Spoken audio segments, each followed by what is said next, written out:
Look at this. Two completely different images faded together seamlessly. No Photoshop, no expensive tools. Just one free app inside Canva.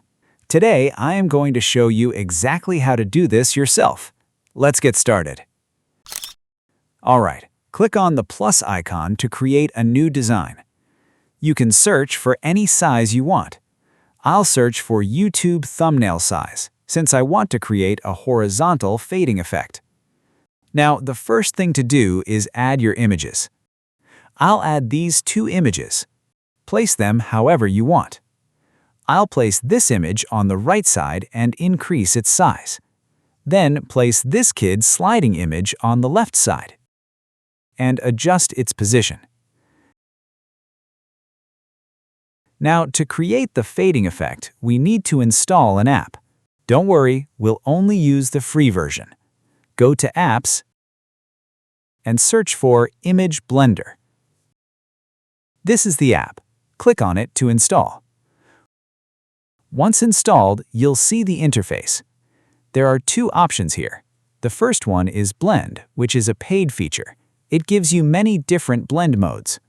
The second one is Fade, which is what we'll use today.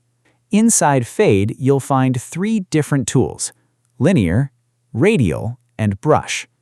Linear and Radial are completely free to use. Let's select Linear. Two fading points will appear on your selected image.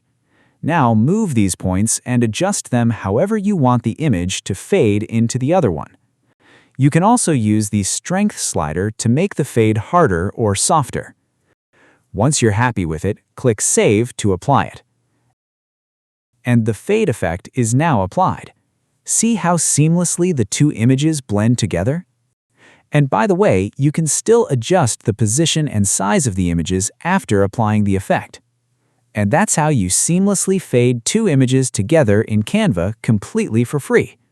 This effect is perfect for YouTube thumbnails, posters, banners, and social media designs. If you found this helpful, give it a like and subscribe for more Canva tutorials every week. See you in the next one.